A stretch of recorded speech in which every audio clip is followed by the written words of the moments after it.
You are sitting in a chair right now. Nothing is wrong. You are not in danger. And yet somewhere just below the surface, something in you is still scanning, still listening, still checking. You probably do not notice it. You have never not felt it. That low hum underneath everything. The tightness that shows up before a meeting you did not ask for. The way your body braces slightly when your phone lights up with the wrong name. The 3 seconds of dread before you open an email you have been avoiding. You have probably called that anxiety, or stress, or just the way things are.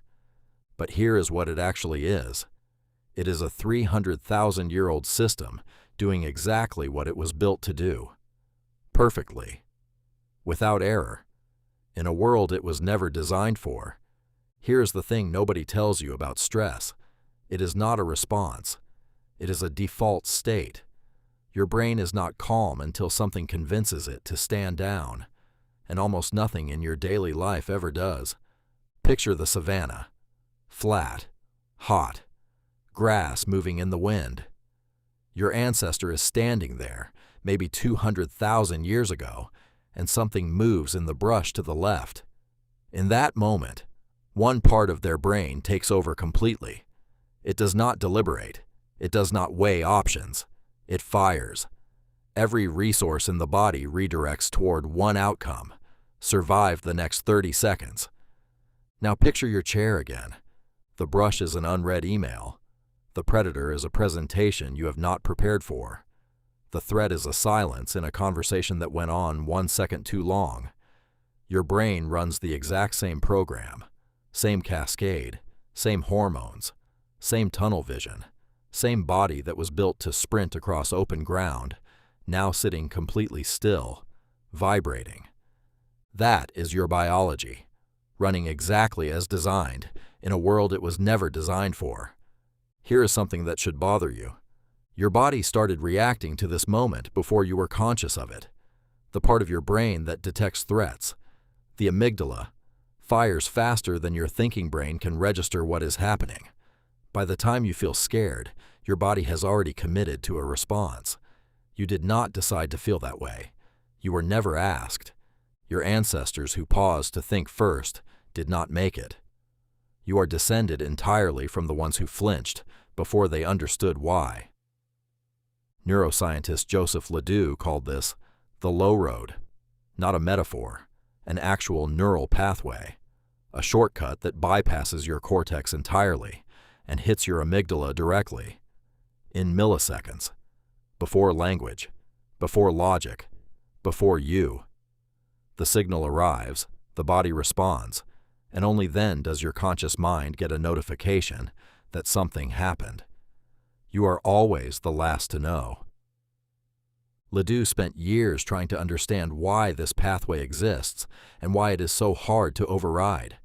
The answer is uncomfortable. It is not a bug.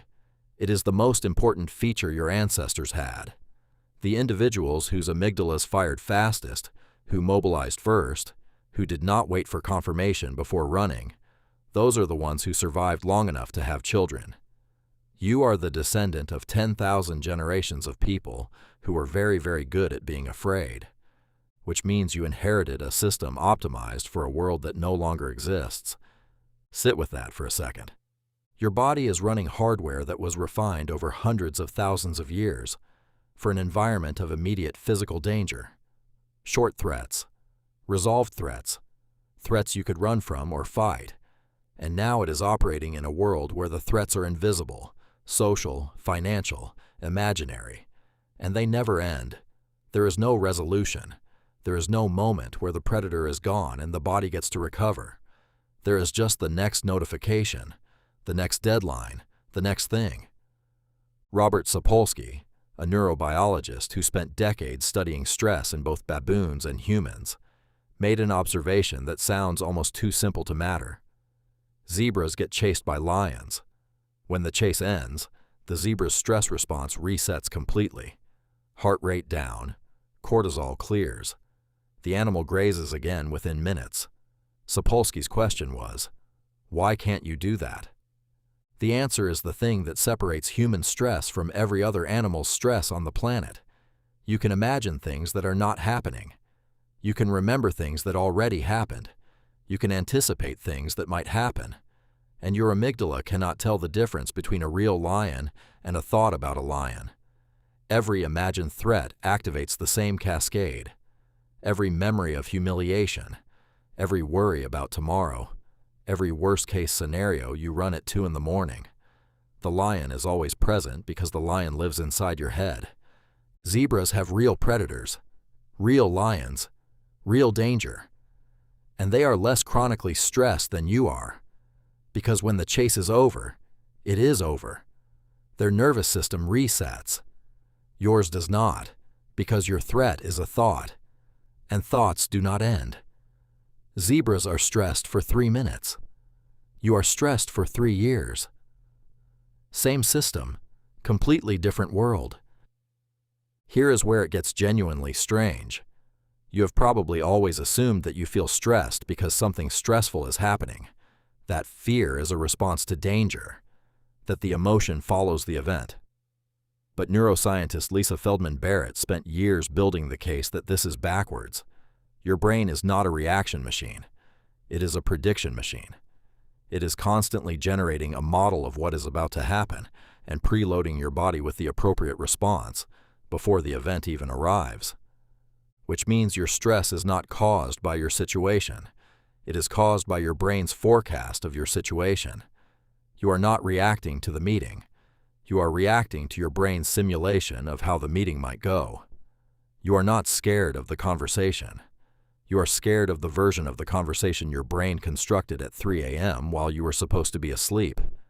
Why do you wake up at 3 a.m. with your heart already pounding?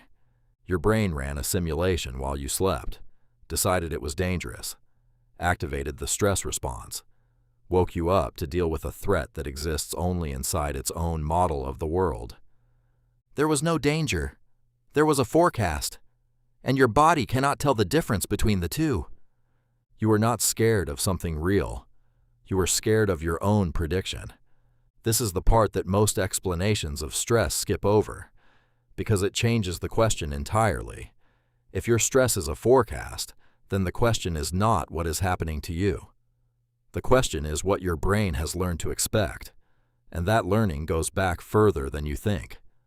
Ledoux's later research, and work expanded on by psychologist Peter Levine, showed that the amygdala stores threat associations permanently, not in your conscious memory, deeper, in a layer you cannot access through thinking.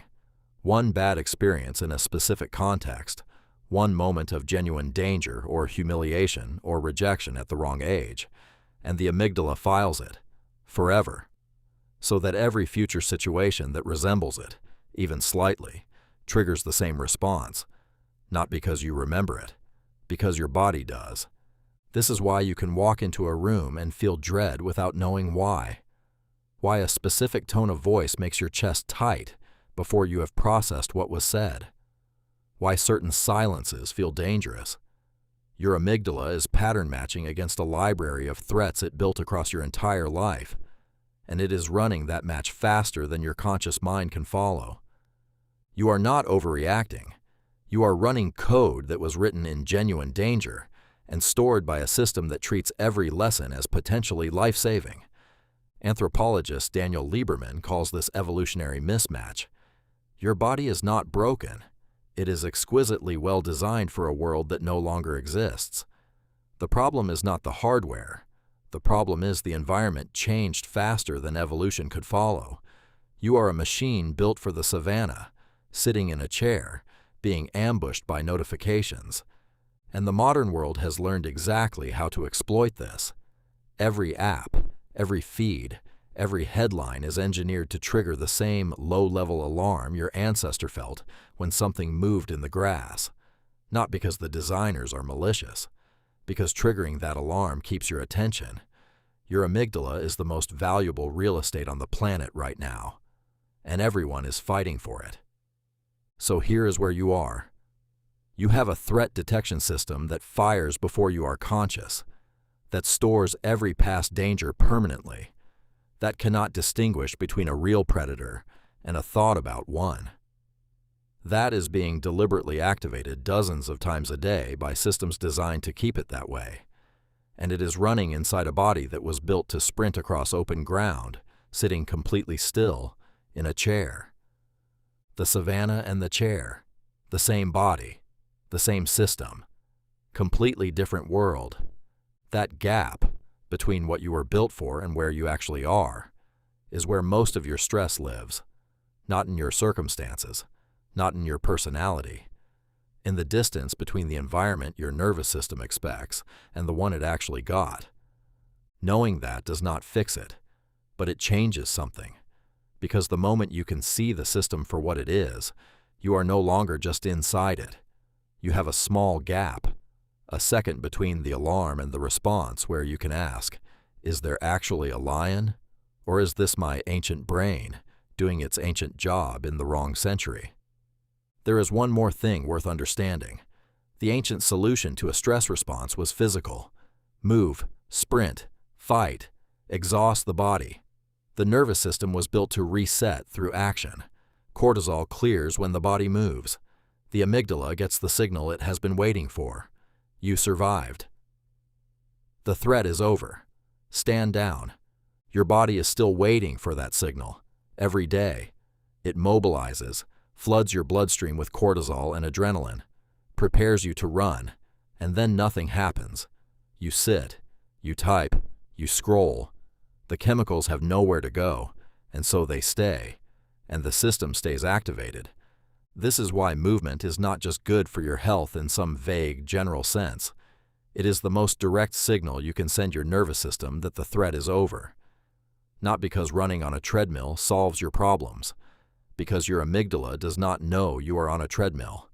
It just knows you ran. And running, for 300,000 years, meant one thing: you escaped. You survived. The lion is gone. If any of this felt familiar, drop a comment. Share what your lion is and what helps you reset. And if you do not want to miss the next one, a like or a sub. Most of the time, there is no lion. There never was. There is just you in a chair with a nervous system that loves you too much to ever fully stand down.